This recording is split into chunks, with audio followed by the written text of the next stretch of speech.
back with Ryan Dawson in person because we've Yeah. known each other for 5-6 years. It's odd that I hadn't met you. It felt weird, like we've been good friends for a I'm in while. the same circles as jiu-jitsu stuff too, but never. I don't think we're ever in the same. Yeah, the same jiu-jitsu circle. Like you're the most well-researched person, in my opinion, on the whole them. People we can't they can't be named. They them. Yeah. Years ago, I remember you calling me. You just flooded me with so much information that I was like overwhelmed. But then I started looking. You know, when someone just floods you with so much, and then you start looking it up, started watching some of your films. I'm like, damn, this guy's actually not crazy. He's kind of smart. I'm sitting there thinking, am I talking to a lunatic, or does this guy know what he's talking about? Well, like speaking of jiu-jitsu people, that is the same thing with Eddie Bravo. I came to talk about September 11th, and we ended up talking about JFK for about 3 hours. He wouldn't let me go. I was like, all right. I like Eddie. Yeah, he has some interesting ideas, but I love Eddie. Anyways, we're going to talk a lot about the war that Trump already ended multiple times. Oh, yeah, he already obliterated them, right? Yeah, we already they're begging for a deal. They're begging for a peace deal. He had a little George Bushism. He said, I obliviated them. Like, yeah, you're oblivious. Well, he killed a lot of civilians. I mean, he obliterated some babies and stuff. That girl's school, the first, that pissed me off. 168 children plus some teachers. Like, how the fuck? Like, there's just no excuse for that, like, at all. It was a triple tap to it. So it wasn't just like, oh, we had old maps or something. Part of it's they were relying on AI targeting. So it just gives anything of a certain parameter or size roof. And long ago, it used to be part of Enable. Am I need to be closer here? Yeah, okay.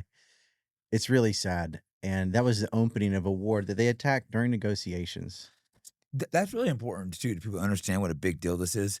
We've done it multiple times where we attacked in the middle of a negotiation. There's like an honor code people have. If you're in a negotiation, you don't do a sneak attack, but we keep doing it. Yes. It's an American. This is embarrassing. My country keeps doing this. I would expect that of Israel, but like how this is just, there's nothing worse than doing it. There's no honor in that. It's the others. I mean, you're right from a moral point of view, and it's dishonorable, but it also destroys all credibility for any future negotiations or anybody anywhere else who witnessed that. I'm not talking to you. Why would you negotiate people that might kill you? That's why they have to use the Pakistanis as middlemen. Like, we're not going to meet somewhere. You'll shoot us. But did you see they got intel that they were about to assassinate them in the last negotiation? I'm not sure what country they were in, but they had to flee because they were about to get assassinated. Pakistan has nuclear weapons, so you better be careful about that one. But they did it before. And then in June, it was the same thing. They attacked during negotiations.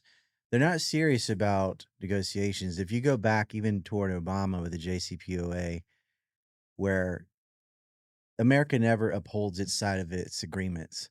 So under that agreement, they said, okay, well, if you get your enrichment down to 3.5% and you allow the IAEA, the International Atomic Energy Agency, in there to inspect and Iran did. They followed it all. Everything, and they still never lifted sanctions.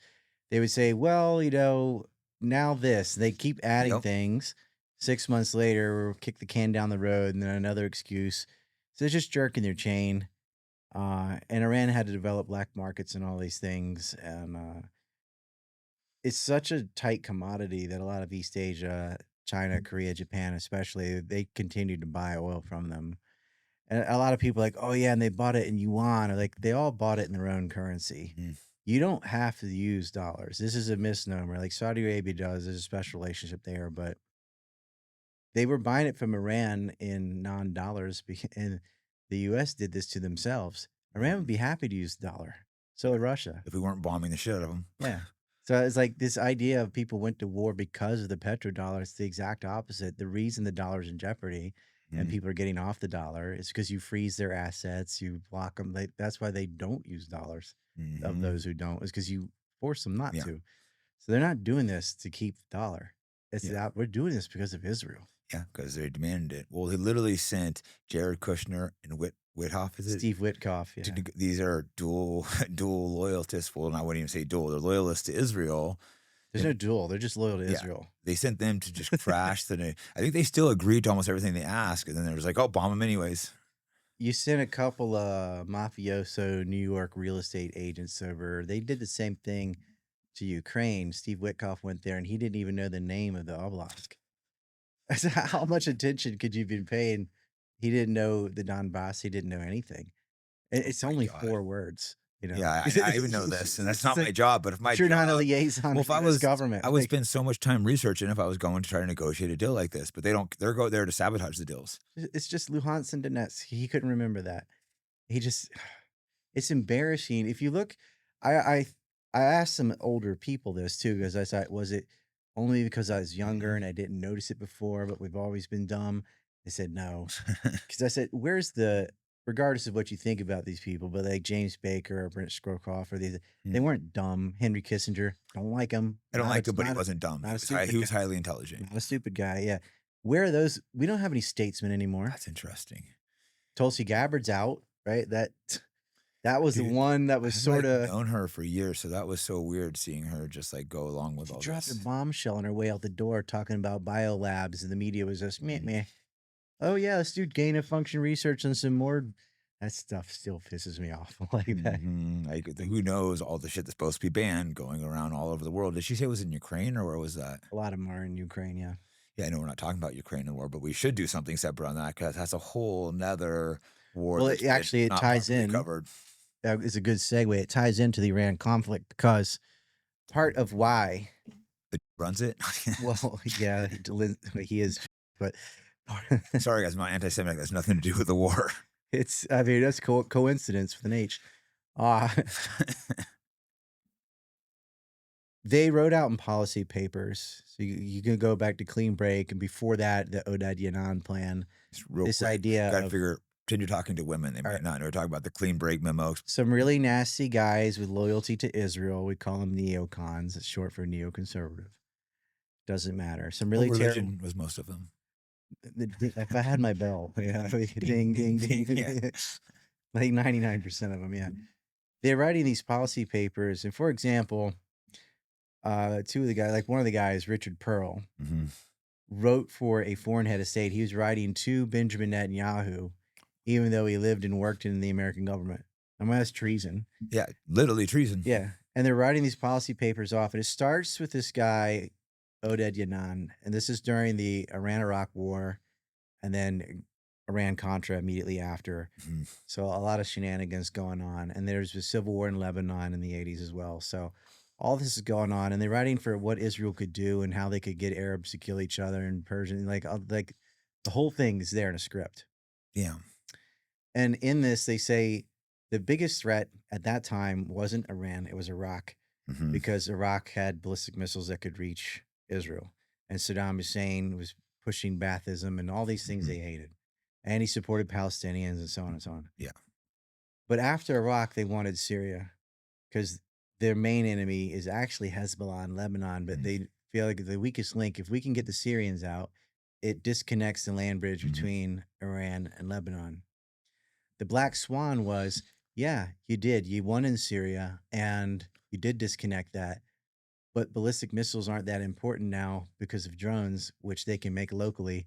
So all that for nothing because those FPV drones are killing them, blowing up Merkava tanks and the rest of it. But no one knew the future warfare was going to be so drone dependent. Yeah, it's going to get even more drone dependent. I think like when they started Iraq in 2003, there were no drones really, and that there was recon and stuff, but not like now. You know, Russia kind of came to the rescue in Syria for their own interests. They have their last base in the Mediterranean was in Latakia in western Syria, so they come in for their own interests, and it just disrupted all the plans. We've got to get Russia out of Syria if we're going to win in Syria, because we can't go into Iran until we take care of Syria.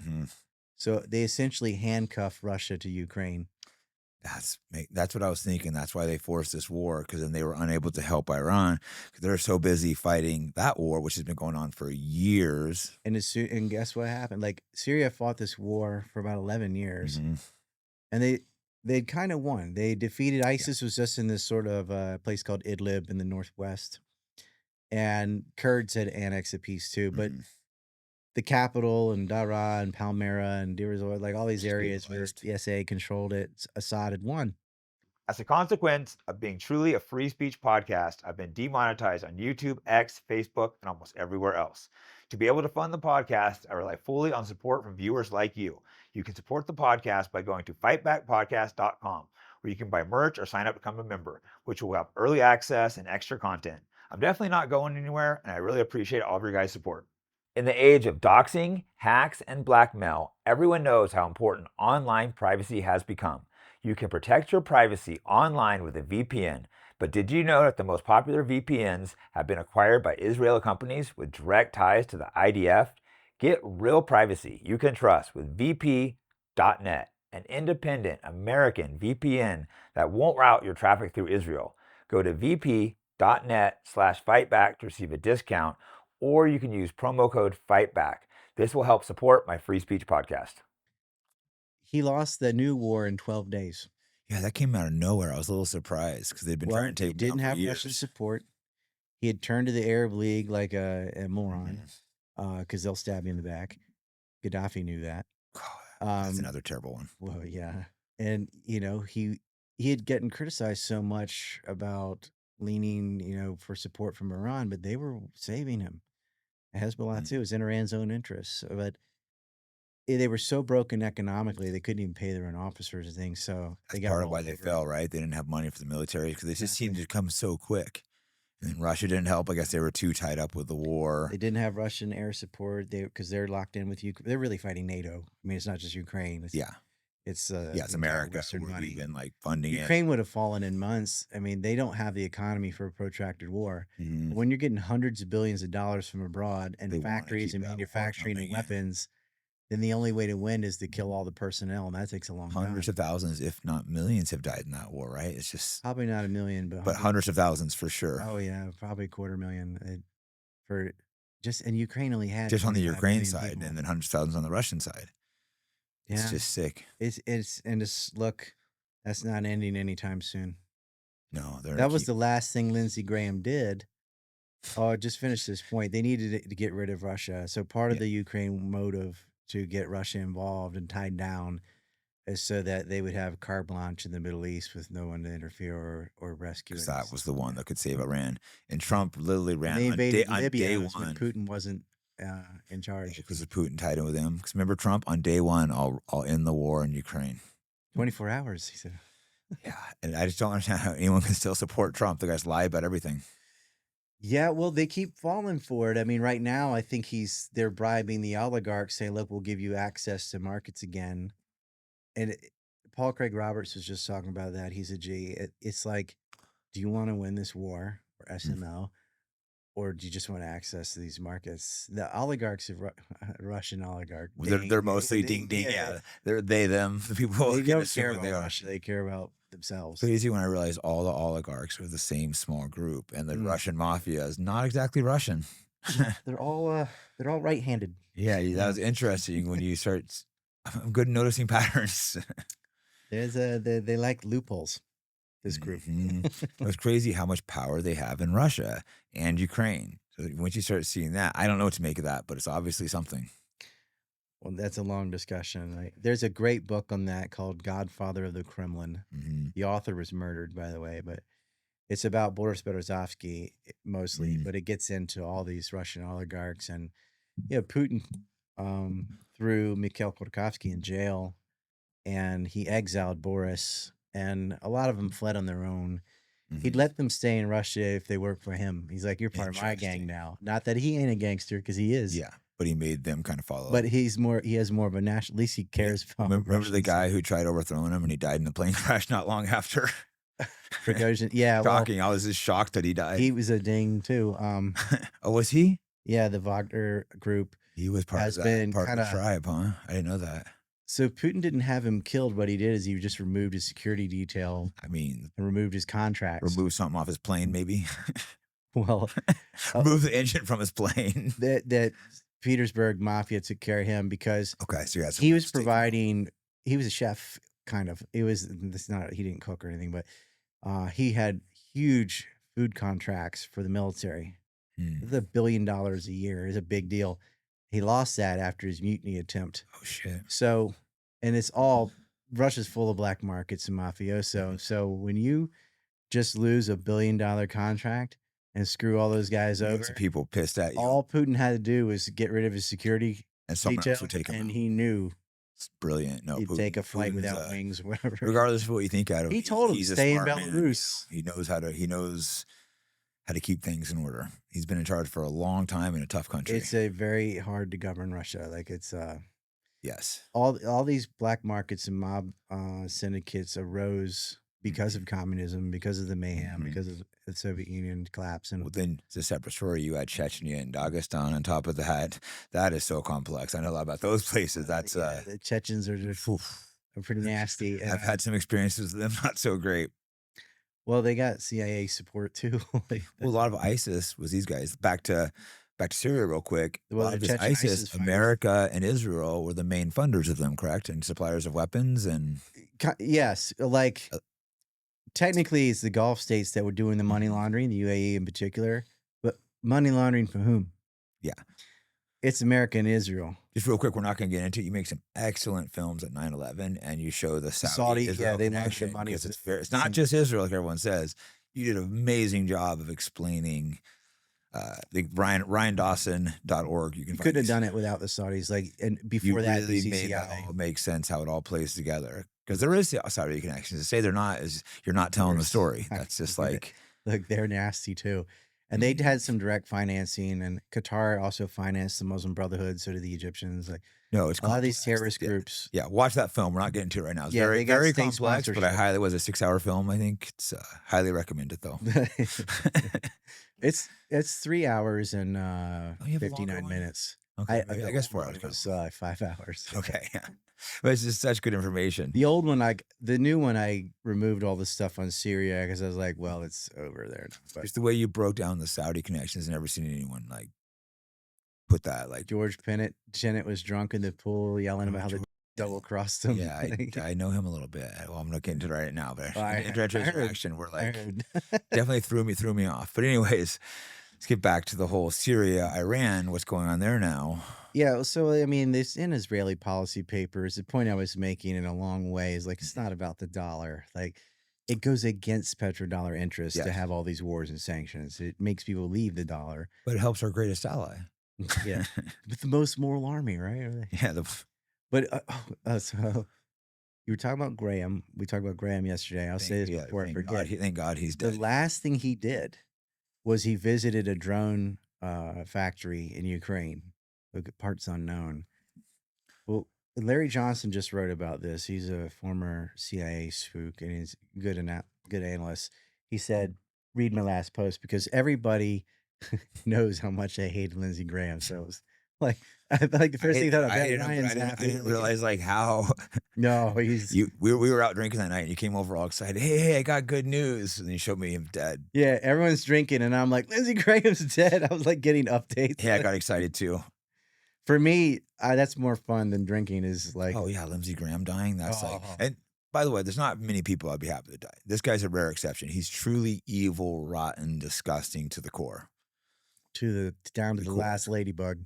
Oh my! We just filmed something this out with Lindsey Graham. If you want to know what ladybugs are, watch that. You don't want to know. Oh yeah, you might not want to know. It's one of those things where you want to show your friends because it's so awful. You're like, it's awful, but you gotta. I wish I never asked. Anyways, if you want to watch that, go watch the other thing we made. It gets worse. But you want to hear about ladybugs? But I'm crediting Larry Johnson for pointing at this timeline, and this is I'll put the info out, and people can think what they wish. He went to get to Kiev. You got to go to Poland and take a train. That's how you do it. You can't be flying around in Ukraine right now. So, Lindsey Graham allegedly at 71 years old takes a 10-hour flight to Poland, then takes like a 9-hour train ride, has a little meet and greet with Zelensky, and goes. He's definitely photographed at the drone factory. I said, all excited. I said his famous last words because he's holding a drone. I was like, he said, "It'll fit," you know. It looks like he wants to do some awkward things with it. He's like, yeah, like, little demon. He's a little bastard. Dead one now. Yeah, dead little demon. That's how he likes him. That's what rotten. About the Israelis, like, do you kill, and in what order? Right. You kill then. Jesus. There's some dark people. But okay, so that's a 19-hour trip. If you didn't take any break, you fly, you get on the train, with quick as you can get, and then another 9 hours overnight train. It's a nice, you can sleep on it, whatever. Does his meeting, takes another 9-hour train ride back, and then another 10-hour flight back to DC. He couldn't have got there if you did it back to back to back like that. He would have gotten there around midnight, Washington time. But they said they found him around 10:23 p.m. Who found him? Because he doesn't have a wife or kids. So I don't know if that was the gigolo. He likes them little boys. He liked strong black men, actually, but probably, he did go to Disney by himself. So I think he likes young boys. His too. age range was that's why he likes Israel so much. Israel, they give me them little boys. Or he liked Disney for the costume people. Maybe he was a furry person. Another man going to Disney by themselves. Just think about that, guys. That's just creepy. sad. It's not like he had grandchildren. He had memories or anything. It was like, no, you're just. Imagine Lindsey Graham staring at your kid. I would go like. He's sitting there drinking beer in a plastic cup. Like staring at the kids like, I love me Disney. Goes to like the water park. Discouraging, but thankfully he's dead. I've heard some. Well, he might have died in Ukraine though. That's the thing. Like, he's 71 years old. He took a 19 hour. He was on the ground for less than 24 hours. You think there could have been any foul play? And the drones, there was missile strikes by Russia on drone facilities, and we don't know if it's the same one as what he went to. You're trying to make me really like Putin right now. On this, he might have got him. However, the contrary evidence, that makes sense. The timeline makes sense. It's like, are they covering up his death because it's embarrassment? Da, da, da. But they are saying that he did, not just his body, that he was there, and you do have medical staff and an autopsy and stuff talked about his heart. So but maybe that had happened in Ukraine and they just casketed his ass back. Who knows? It is suspicious. And the thing is, they lie to you about, I don't know that this is true yet. They're saying this is possible speculation. It's possible, but it's because they lie about everything all the time that I gotta wonder, like, what, did you kill him and then you lied about the nature of his death? Lie about everything where it's hard to know what's true and not. It is. You don't want to go too far where you believe everything, which some people do, I love that. I actually document stuff there's a cheap plug, but in my calendar, we go by it's like a this day in history thing. And you can see I love how you put the Confederate flag on the back so the white nationalists will see that, and then you got all Asian chicks. Well, I get pissed that people associate Confederacy with white nationalists because that's not what that is. But I bet it's next to the battle flag. Like World War II hadn't even happened, but the Koreans aren't going to want to wear the. Well, I guess the Japanese. But you can see on there it has these rainbow frogs. These are like when some bastard died or something. So like this is Glenn Maxwell got arrested, right? July 2nd. So that's a happy frog day. Independent 4th of July got one, and so on. And then I'm gonna have to add one right here on the 11th on 7/11. Ladybugs dies. The death of Ladybug collector, and I have one on August 25th is John McCain. Because he was Lindsey's partner. They went to Ukraine together. Actually, that's one of the last things John McCain did was he went and saw drones in Ukraine. But he saw the ladybugs too. He's fond of setting our own boats on fire. But just such a disgusting. The first time I cheered for cancer. Cancer was the good guy. But I keep it's like anytime we have a great event or something horrible, I put it on the calendar and I got to update it every year. You have hot chicks with like good. You have the hot Asian quotes. The hot Asians are to piss off the white nationalists. Very serious quotes with hot chicks. Exactly, and like, why not? It's marketing. Like people, like anyone with the internet can see a beautiful woman whenever, but not this level. Good old Korea. Korea and Japan are on another. You don't know you're living in Korea. You got your 1 to 10 scale. You got to add a couple numbers if you go. It's not bad over there. Yeah, you've been over there. Not bad. Very nice. Both those places. But that sometimes I'll forget something, and I'll go in here and go, oh yeah, this happened today. Like tomorrow is the anniversary of Trump being shot in the ear. Oh, nice. I was like, oh yeah, that happened then. He would have just turned his head a little bit over, or he didn't turn his head. Maybe that's why he's so in line. That's exactly because he was his first presidency. He was bad, but he wasn't. He was a lot better. Well, what do you think? He was that the recent thing he was talking to an Israeli magician a guy who's tied with Israel, and a guy runs in and shoots during the middle of his magic trick. I just found that a little bit odd. Owen To me, Benjamin that just would call them weird. the wizards. Yeah, to me that just seemed weird. It's at least worth considering. Like it's a little weird, right? Right at the reveal of his magic trick, guy comes in and shoots. It's Epstein. Like we called it Epstein's Fury, this Iran thing. Yeah, his network. I guess I should say what happened today and yesterday. There, Yeah, this let's war go on. is not going well for the empire. No.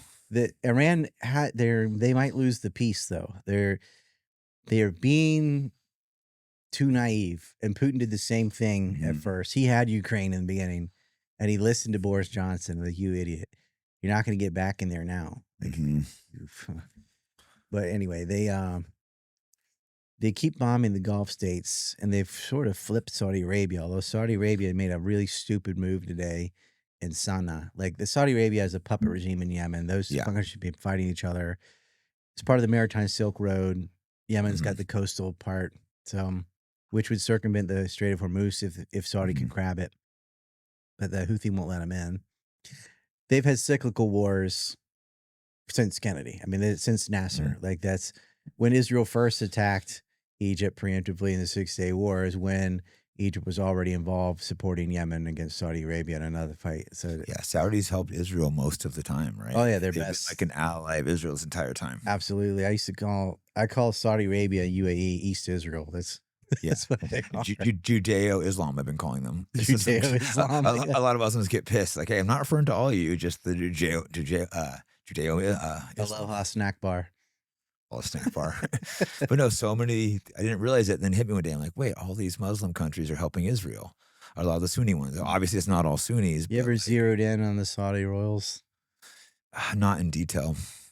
You might want to early life those guys. I know there's some rumors, and there's an old book written by they say it's a forgery written by a British spy saying that they helped put in the family that was.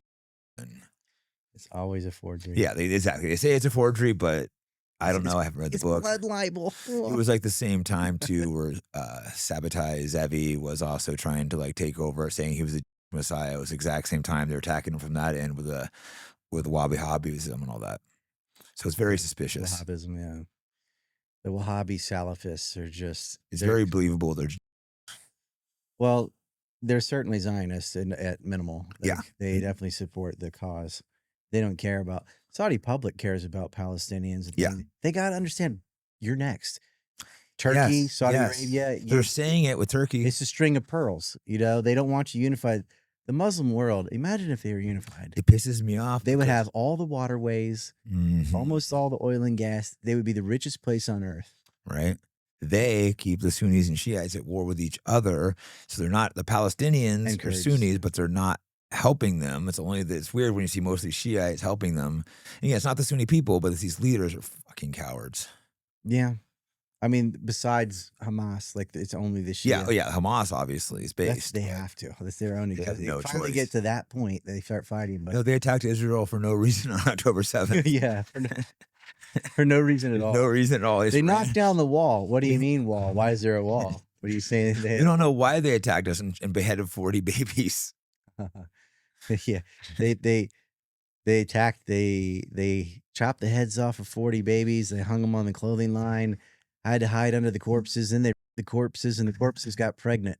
Which, they didn't know all the girls that were held prisoner. You see a couple of them, they're like upset they didn't get. There's one girl on the thing. Nobody wanted to tell she was upset. She felt like violated. They didn't. Her big story was the guy had a lollipop and went like that, and then didn't give it to her. Why doesn't he want me? She's like showing her titties. Like, what the hell? He's not raping me. Disgusting.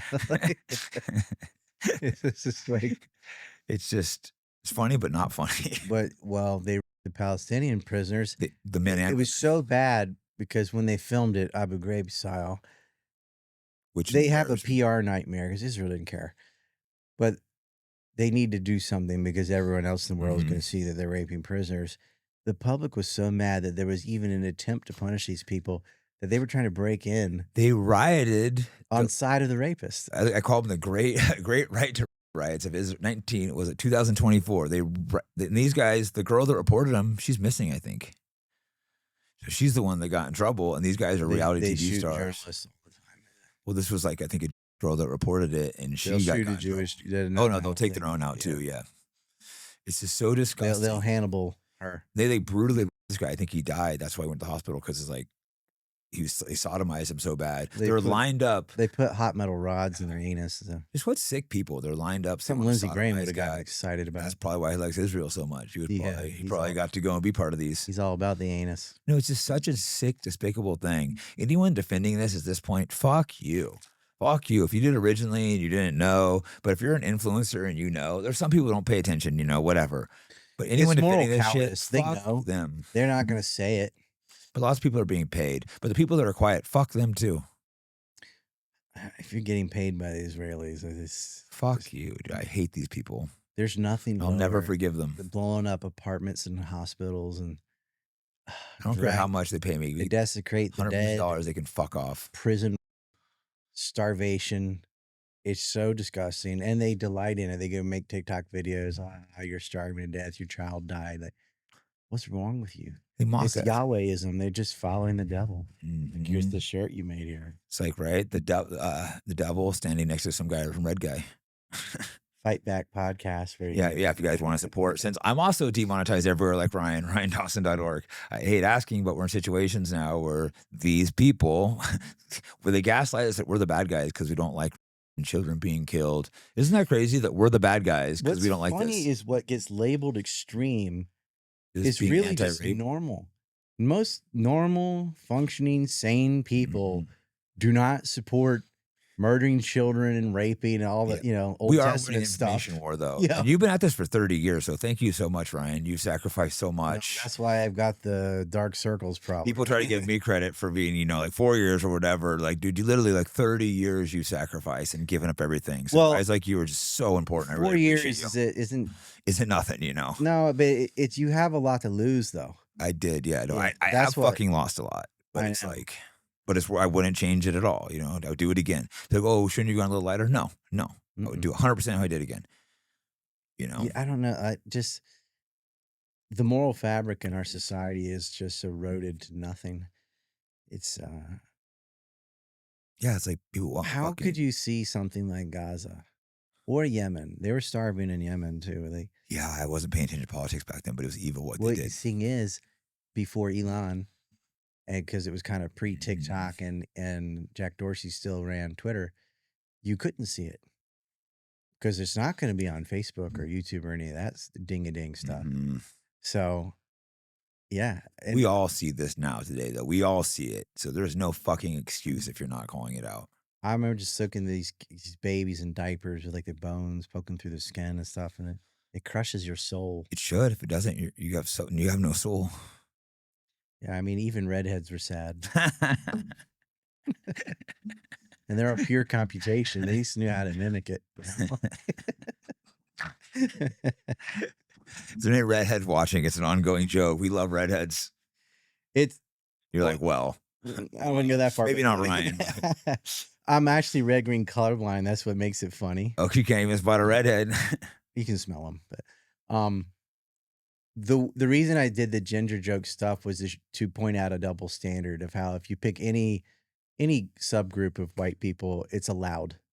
If I said the same kind of stuff it's just as obvious that it's definitely jokes about a different group. Yeah, I would get canceled immediately and called a Nazi and whatever. Yeah, I got a strike for praising Sinwar, whatever, for praising him. So I can't say he's a hero.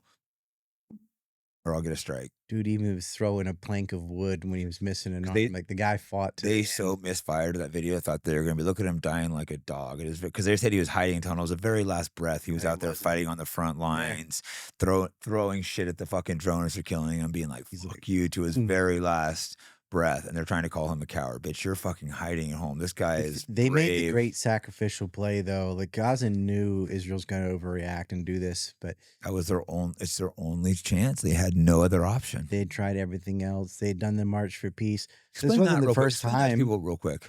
Well, yeah. I mean, people don't know about this. They had, I remember like Dave Smith had a golden opportunity to say this on Rogan and he didn't bring any of it up, but you had Operation Cast Lead. You had Pillar of Defense, you had Protective Edge, you had the March for Peace, and you had the 2021 crisis. where they go and mow the lawn and murder Palestinians and shoot all the same stuff they did recently. So you got to have that background before you can talk about like what October 7th. Like Israel's been doing this even when there was no peacefully marching up and they were shooting him every killing them, Friday. They would targeting shoot their dicks, shoot them in the balls and the knees, and they blind them and laughing at this mocking. None of it was. This was a peaceful protest. That was after I went to Israel. I saw that and I was just disgusted. 2023, when October 7th happened, 233 Palestinians have been murdered that year in the West Bank and Gaza. And their mosque had been desecrated. Like, imagine if 230 Jews had been killed, every other day. Well, we'd all know about it every day. That's basically every day. I mean, it's October, right? The beginning of October. So that's basically every day they killed a Palestinian. And lots of children, too. And the majority of them are children. They'll So- shoot, you're on a bike, kill them. And if their friend tries to go and help them, they'll shoot the person that went to go get the body. It's like a game. They'll shoot like someone's brother, and then you go to get your brother, and they shoot you. And They'll this shoot isn't him as in the bad. leg. I saw one where they took a little kid's bike. He's like a little kid, and he's crying. And can you imagine? That's not near as bad as killing him. But just takes a little kid's bike. Toddler. Yeah, that's what it was. Like 3 or 4 years. Just takes his bike, and the kid's crying. Please get bike back, and they kicks him. Yeah, it's just like, you guys are sick. They really think the Goyim are not even human. That all this land belongs to them because it's in their fairy tale. You got to, like I said yesterday, it's a bunch of Eastern Europeans role playing as from the Levant who come down, blue eyes and everything, said God gave me this land. Changed their names. My ancestors were here thousands of years ago. Like, they weren't, and even if they were, you still can't kill kids. It's so simple. You can't just bulldoze down someone's house or just move into the Old Testament says they could be annoying until they leave. Right? Do you think they view me and you any more valuable as the Palestinians, or think they view us exactly the same? A goy is a goy. 100% agree. That's why I try to explain people, like, how wasn't the Palestinians? It's the testing ground. They want to do this to all of us. Just like you're all Native Americans now. Yeah. What happened there was terrible too, but that could never happen today. Right? Yeah. We admit it. We give money. Doesn't make it right, but at least we can say, man, that was evil what we did. Yeah, that was definitely a part of history, mostly from disease, but definitely some intent. And it sucks. I mean, you can criticize the Mongolian hordes and all, and you ought to. Like, people made mistakes. They made huge things. But this is currently today happening. So we can talk about the past, but we can see this happening live on TV. There's absolutely no reason you can't just live together on the same dirt. It doesn't need to exclusively be. They can't live with Goy. No, they're like, we even let some Goy live with us. Yeah. Yeah, they live in like little. That's all your. I see. They don't live side by side. Exactly. You need somebody to build the roof. Doesn't make it. Where do you see this war with Iran going? It seems like Trump's already won it like 5 times. This is what happens. He's winning it over and over. They always do this to themselves through hubris. About every 75 years, it's like this tale of the frog and the scorpion. To cross the river. Why'd you sting me, Mr. Scorpion? It's in my nature. Like, they can't help themselves. They win themselves to death, we used to say. Anti-Semitism always rises for no reason. What do you mean? Yes, it's out of the blue. They didn't do nothing. They're attacking Lebanon to annex territory for the Greater Israel Project. Yes. They want all the way up to the Litani River. I remember the great Justin Raimondo talking about this. Rest in peace. Yeah, he was a chief editor at antiwar.com. Great site. And I think Scott Horton edited for Justin. He's a good analyst. Scott does great stuff. We've seen some of that. He's a friend of yours, right? Very good books. Yeah, good podcast too. He's a little humble. Like, he plays dumb for some reason when he knows more than he. Some people are like that. They prefer it better than someone over arrogant, I guess. Oh yeah, you're really humble too. Kidding. I'm just blunt. Yeah, that's true. That's why I explain. Some people are like, "Oh, Ryan's a dick." I'm like, I don't know, bro. We get along great. It's just like, you just gotta understand. Whoever blunt. said that's never met me. I guarantee it. Like, you could be a dick, but like but you're honest. But it's honest. I'm a dick. It's like, if there's a reason. Yeah. Hey everyone, I want to tell you about my sponsor, AntelopeHillPublishing.com. They're a free speech company that publishes books which would otherwise be censored, such as Culture of Critique by Kevin McDonald, who who I've interviewed on my show. They have lots of collections of speeches and writings by important 20th century political figures that are censored in almost all other places. Check them out at antelopehillpublishing.com and use promo code FIGHTBACK. You will receive a discount and also support my podcast. Thanks very much. Thanks for watching Fight Back Podcast. If you like the show, like, subscribe, or share the video. There's also donation links in the descriptions. I'm not a dick to good people. You ever been a dick to me? We had No. disagreements a few times. I've never been a dick. No, just like adults should be able to say stuff. What happens is when someone can't argue with whatever the topic is, they pick on your delivery or they're like, why do you have to call us kooks? I'm like, because it's true. And they can't handle it. People, very effeminate people especially, can't handle being wrong, can't handle accountability. There's nothing. Everyone's being wrong eventually. sucks, but sometimes you have to be like, fuck, I was wrong. They get mad at the person that corrects them. So what do you want me to do? Act like you're not wrong? Like, people do need to learn to face it being wrong sometimes. Be like, oh, fuck. You got to learn. Especially when you're new to investigating stuff. You're trying to figure things out. You go down hit something wrong, and you're like, oh, fuck, I fucked that up. We live in a world where everything's sugar-coated. Like you have this, we call it therapy language, where they're like, oh, all of a sudden, they're totally off on something and completely wrong on something. But because you tell them in a too blunt way or whatever, suddenly they're the victim in this. Like, well, you didn't have to say it like this. Like, but it's trying to, just telling you, or not. Well, sometimes maybe you have something half it's right, half of it's wrong, and but they don't want to scrap the half that's wrong. And it's like, no, you have to fucking admit half of that was wrong. I'm like, oh, you poor baby, you're on the internet. I mean, come on. Yeah. It's like, internet's not a nice place. Yeah. Grow up. That's all I can say. It doesn't bother me at all. Some people think when everyone's piling on, think who care. Like, no, it's the fucking internet. I don't give a fuck if people are piling on me the internet. There's a whole like clique of people that just want to get a rise out of people. They don't really care about what's true or anything. They're just trying to get reactions. It's like blood sport stuff. It's just in your face. Like it's dumb. It's so stupid. I don't have time for it. Like I'm doing serious research in films. I'm not gonna. I don't care. I always say you can't make someone understand you who's committed not to. No, that's why debates are. I'm not a big fan of debates. It seems like a waste of time. You can only debate if it's in good faith. Yeah, I'll have a good faith debate. If you're just trying to win, few, like Andrew Wilson wants to debate, like maybe, but it's like why? That guy is all he's doing is like nothing in good faith, and I'm not even sure what he wants to debate. Like, what do you want to debate? Andrew Wilson. Oh, like what do you even want to debate? Paleo Christian guy. Yeah, I don't think he's near as smart as he thinks he is, though. He thinks he's like some genius, but I don't think he's that smart. He just argues with retards, I think. Exactly, and like college girls. Well, retards. That's what I said. Yeah, that's what you just said. Sorry, repeating what you said. It's amazing how stupid those people are, though. Yeah, but how do you find these people? Yeah, good question.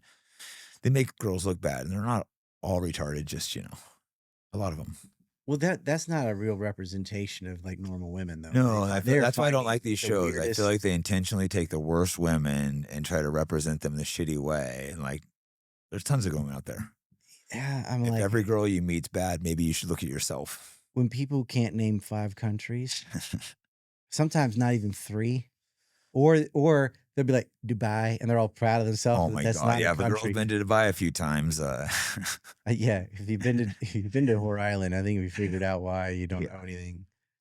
It's just was it Sinner and Saint? He had a great line. He's like, every girl's going to Dubai, I'm breaking up with her, and that makes you money. If your girl's been to Dubai, dump her. Yeah. Anyways.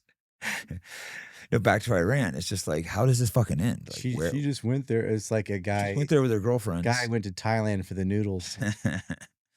Well, I've actually been there to kickbox. Well, but yeah, I know it sounds so bad. For Muay Thai, sure. Just like, fuck, I don't want to explain it, because dude, it's disgusting. Finally went to the Philippines for noodles, and they're like the ugliest Asians.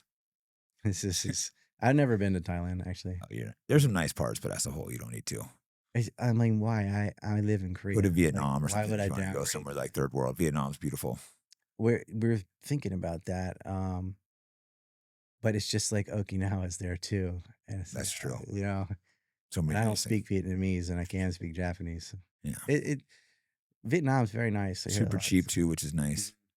That's what's one of the plus. It's hard to get everybody out there, but so the Iran war, the way it's going is, it's in a Thermopylae type situation. They've used their geography perfectly. Iran. Yeah, because you've got the Zagros Mountain. Well, you got mountain ranges all over. Is it on all sides of the mountains? Almost, yeah. It's almost like a donut. But especially the west. Now there is some flatland, which is near the Strait of Hormuz on the southern side. So that's where it would have to be invaded It's if it still got wasn't to cliffs invade. though. It's not like mountains, but it's Because still there's nowhere easy to like launch an operation, right? To invade. in the war games. They actually come from the north, from Azerbaijan down and hook over. So I remember Scott Ritter talking about that. And I've seen the Red Hat exercises and what they do. I'm sure they're trying to plan it out, but it seems like they're not looking at any good options. Jared said it was going to be easy. No, the U.S. doesn't have the political will for boots on the ground. Exactly. They could do, if you want to get, if you want to lose 50, 60,000 guys and you want, anything for Israel. Probably. Yeah, it won't be the Israelis doing it. Yeah, Like, where's the Israeli Navy in the Strait? You asked the Europeans for help. Did you ask the Israelis who started the war? Yeah, no. Isn't that crazy? Killed the Ayatollah was Ayatollah? acting like you guys need to help me open it. It's like, it was fucking open. The Strait was already open. Yeah. Guys, I got the Strait open. Yeah, it was fucking open, you moron. Trump tars are just like, I have a hard time even dealing with them nowadays. I know he's dead, but I'm going to say it anyway. Lindsey Graham always hates the Strait. He's not a big fan of the Strait. He hates the Strait. Spell straight differently. Yeah, Trump's always bragging about getting the Strait open. That's always been open. He's trying to get to the pre-war status, and that's when you know you lost. You're talking about nailed it right there. I want the Strait open, which was already open. He wants the nuclear enrichment program down to what it was anyway. That was already on the table. So you're not really gaining anything, and you've lost a lot. You've lost hundreds of billions of dollars in equipment. You've lost bases. You've lost allies. You've lost, the kids would say, aura. His aura faded. Well, yeah, the U.S. military aura has faded. It has, and it's because that we couldn't beat Iran in a war, at least not easily. It's like you're attacking a porcupine. You just can't come out clean. It's a defensive animal, you know. It's gone really bad for us, the war. It's made me like, so many bases got destroyed. You know, I believed, we had such a mighty military, and that really came into question with this war. Well, we do have a mighty military, but they're being asked to do something without clear objectives, and at a weak point. Like the U.S. got rid of its electric diesel mini subs and all these things that they would have needed in the Strait. They don't have, because the U.S. military is focused on profiteering, not missions. Yes, it's not mission based. Spend all this money, but it's to make money. It's for a lot of Green Martin. Yes, it's all they have gear that's being practical. It's like, it's created with like aluminum walls on the Bradley. Like, what? This needs to be steel. What they can charge the most for. It's job creation, profiteering, and things. It's a mixture. I mean, the F-15 is a good fighter jet. F-35. We do have for that price tag. Yeah. No, but like, what was the objective? I don't think he even had clear objectives when he started the war. Did he? They were so stupid and arrogant, so smignorant. They thought if they assassinated the Ayatollah, Iran would collapse. Revolution. Jared said, I think, you know, the expression "victim of their own success." If you look at the Israelis recently, it's like they finally flattened Gaza, and the world didn't budge. They were able to do a genocide openly; it didn't matter. They had the pager attack against Hezbollah. They were assassinating scientists, assassinating officers, annexing land. Syria collapsed. ISIS won. They won that. They're having win after win. You know, and they had the Iraq War. Like, they've been winning, and they figured, now it's on to Iran. That's the last thing in the way. And they killed the Ayatollah. I think they killed Raisi too, the president, with the helicopter crash. So it was like, it'll work. It's been W after W. They killed Nasrallah. They killed Sinwar. And they're like, we're going to kill the Ayatollah. But Iran didn't collapse. Nope. Because Iran they should have known this. They had a different structure. A guy named Jafar, like the bad guy in Aladdin, General Jafar, made what's called the Mosaic Defense, where Iran is split up into all these provinces that have independency. So it's not a central. So if one guy collapses, the rest of it can keep going. Is that correct? Because I've heard that. But right. It's you think our fucking military would know this if you know this. It's the Comanche or the Igbo. They don't have a central command. Because they can work independently. Yep. And so killing the Ayatollah doesn't matter. It seemed to make them like double down. It just made it a lot worse. Like now we're really like, no, we're fucking fighting. It's like they have to, if they get taken over, it's like they're fighting for their people, their land, the world. It's an existential threat to them. Islam, the fucking freedom. Yeah, I mean, Islam is motivates them, but no matter what the religion was or if there was none, it would be the same because it's their land. You're attacking their country. Everything. Yeah. If they fall, like everything falls. If Israel takes that's like kind of the last people standing. They know up to them. too. Like you can kiss Lebanon goodbye. You can kiss Yemen. That's interesting. I was a little late to realizing this, but I go, oh, they want to take Lebanon, so they're getting the war with Iran, so they can't help them as much. They had to handcuff Russia to Ukraine so they could collapse Syria so they could attack Lebanon. See, they're looking like years ahead of collapsing. And they've already taken a piece of Syria too. They took Mount Hermon. Yep. That, Assad's father had fought against the Israelis in Yom Kippur War of 73. Partial win for the Arabs in that one. But so they thought, you asked what the plan was, what the objective was. They really thought regime change would happen after they killed the Ayatollah. Yeah. You think they really believed it? They did. They didn't have a plan B. No, it's crazy. So he had no plan. He had no plan when it collapsed. That's what I was like, what the fuck? And then what is what they never asked themselves. That's what I was like. This was not thought through at all. Would you trust Jared Kushner? I was like, Jared Kushner talked him into it. The praying mantis? No. Jared said, could you imagine just taking Jared's word for something? He's about as reliable as Jared from Subway. Oh, God. Similar in where's that bell? Yeah, again. Them again. Like, pattern noticing. That they've utilized the strait is another part of the geography it's very hard to get in there. It's too shallow for some of the major ships anyway. They've got land batteries, they got layers of defense. You're not going to get it open. Yeah, other than we're not able to military open it seems like. They just have too much.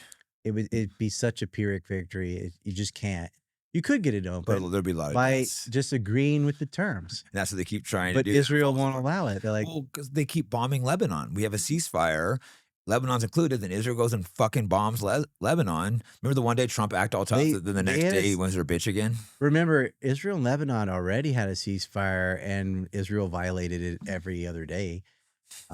Just like they would just do sorties and bomb stuff in Syria whenever they felt like it. It was never, that's an act of war. You're taking fighter jets and bombers. Yeah, obviously. Absolutely an act of war, but ISIS is not going to attack Israel. You don't bite the hand that feeds. Yeah, ISIS never attacks Israel. I think one time they did, and they apologized. Like 2 guys went over and they made a mistake. And they literally apologized. Just look it up, people. This is a real thing. This is like real. You can find news reports on this.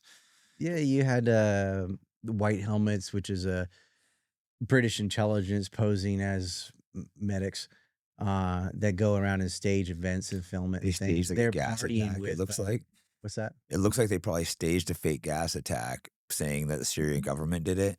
Oh, to me, it looks like almost certainly staged. I don't know if you've looked into one that. One of them is a real gas attack, but it was on Alawites, like Assad's own people. Like so the gas attack was probably by the fucking ISIS. Well, it was because I had video of them celebrating that they had all this as Turkish labels. I had Sibel Edmonds verify what it said. That's even crazier than the fake attack. That means our side did the gas attack. Well, see, Obama had just said the red line is you can't use chemical weapons. Mm-hmm. So immediately ISIS used chemical weapons and blamed it on Assad. And then, he had to get rid of all of his chemical weapons. Like, what's the point of having a WMD you don't use? But they didn't.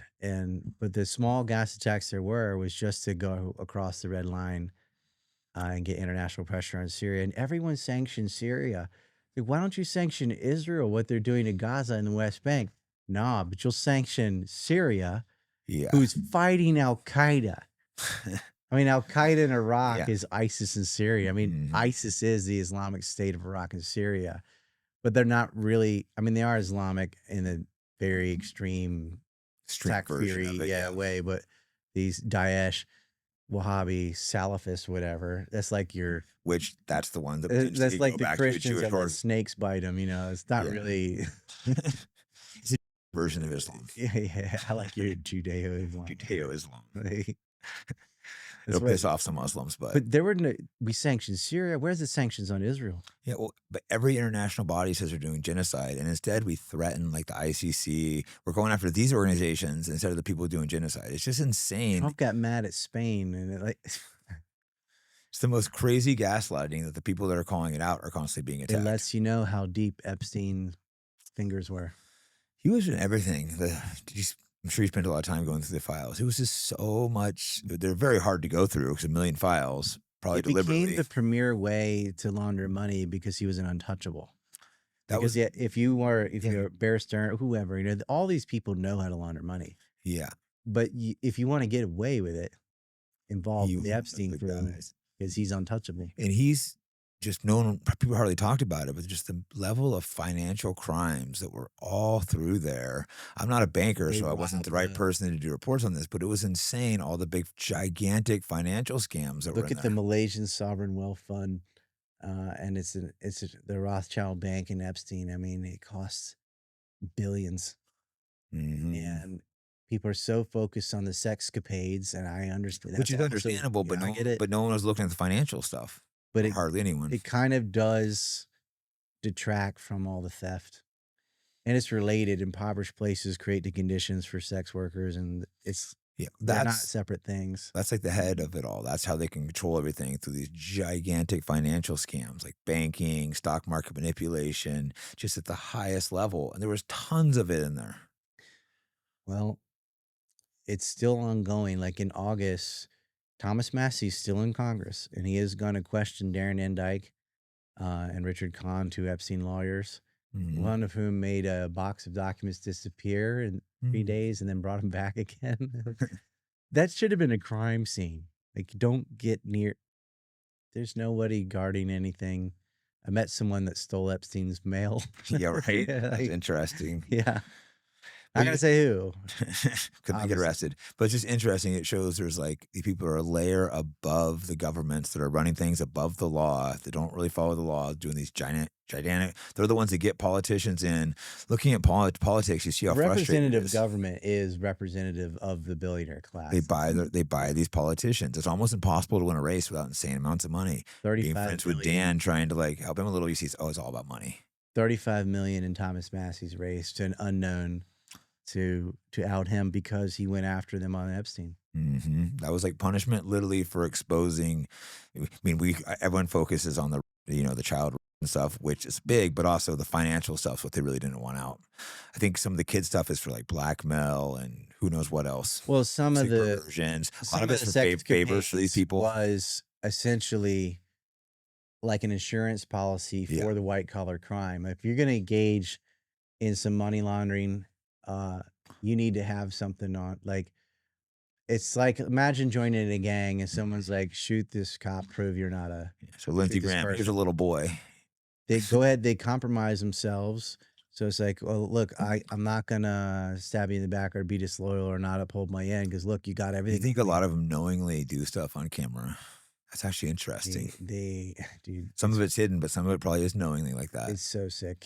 I think they do some dark stuff sometimes. Yeah, they get some grape soda. Oops. Whoops. Yeah, right. Definitely some bizarre stuff. Probably worse than we could imagine. You can't spell grape without. No, it is interesting how there's grape soda and what it always went. They always paired that with another word. Was it grape soda and pizza? Pizza, yeah. It's just like it's over and over. It's always grape soda and pizza. Beef jerky. Definitely bizarre stuff. Beef jerky on an island is not that unusual. Like, but they're refrigerating it and stuff, though. Yeah, it's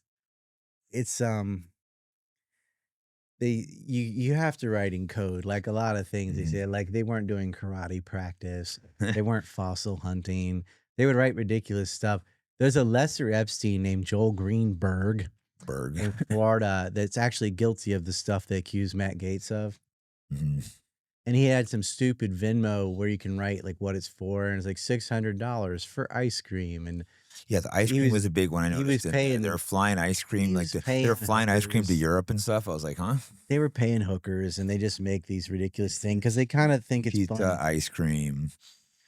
The pizza just means multiple children. It just means shared. That's all that is.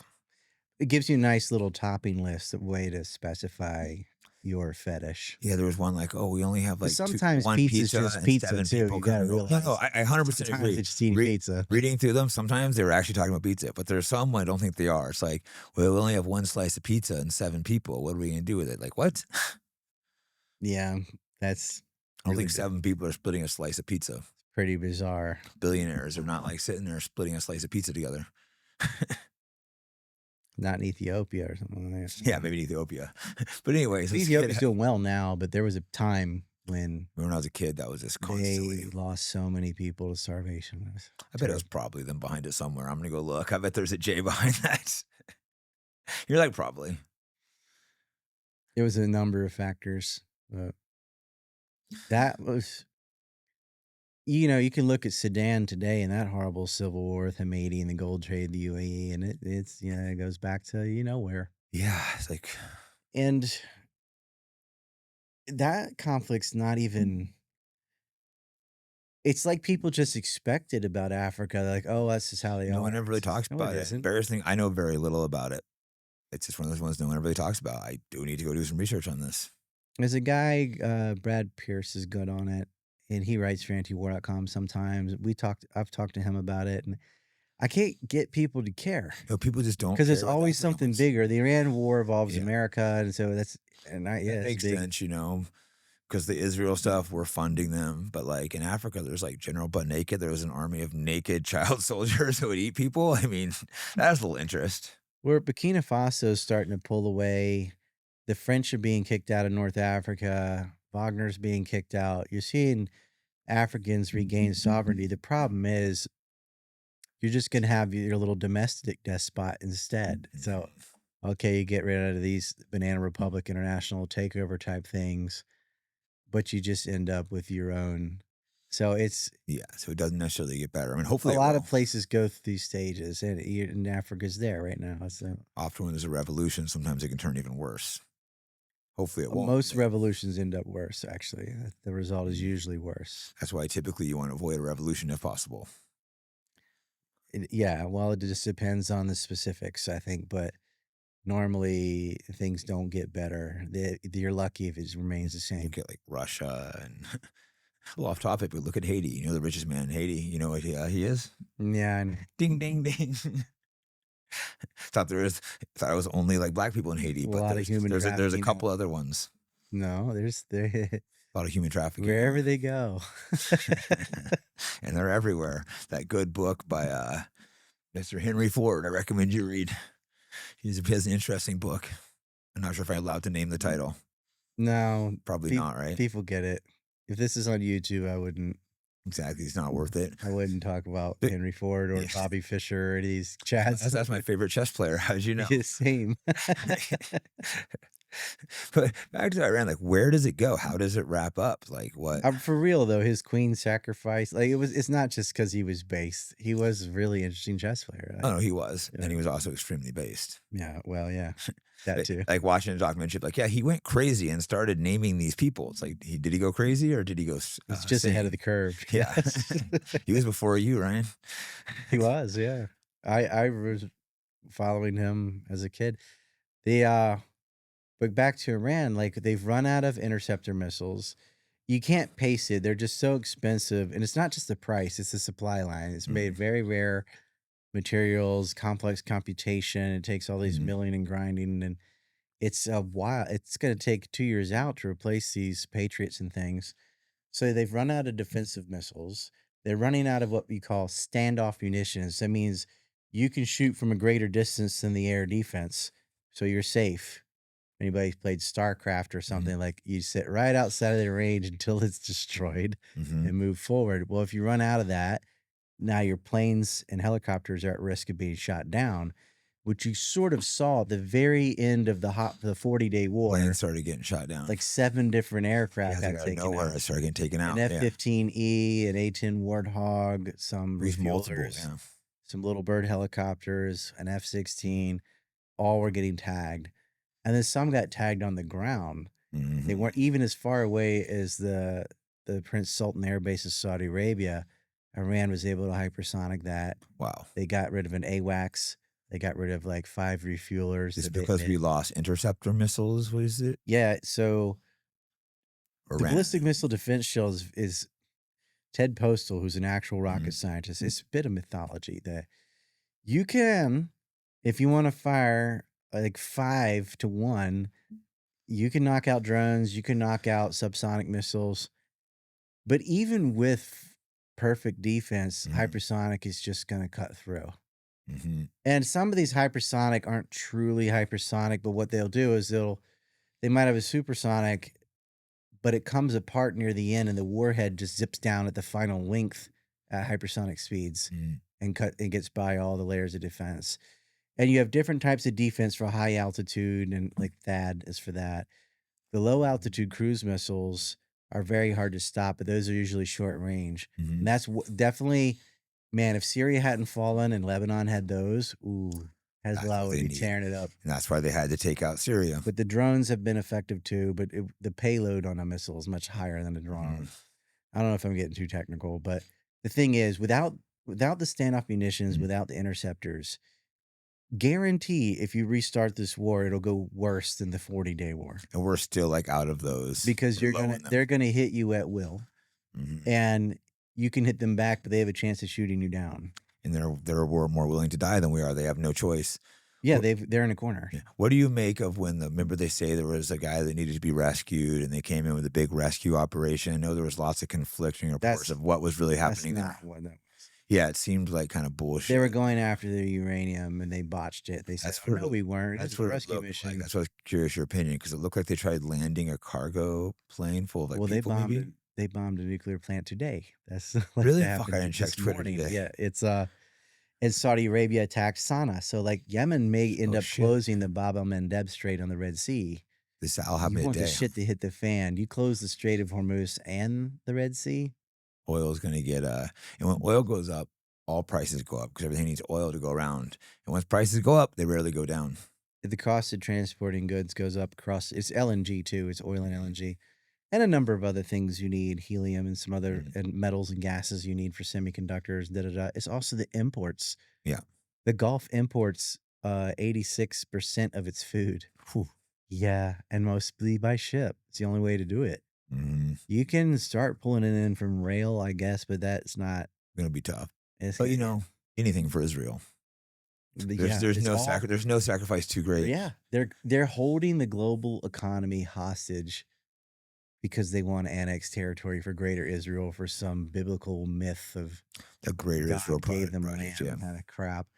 It's all for that. And East Asia is very oil thirsty, and I think Iranian must have had some intelligence of what the U.S. was about to do, because between July 4th to 7th, they allowed 13, I thought it was 10 originally. In some articles you pull up will say 10, it ended up being 13 Japanese ships to leave that had been there for months.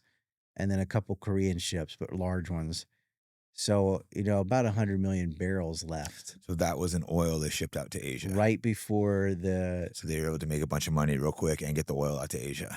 Yeah, and that won't arrive till the 26th of July, but it'll give Asia another 32 days of oil. But the other places will suffer.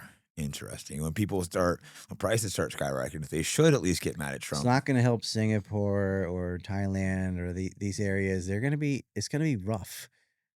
You can buy oil from Russia. They took Venezuela out too.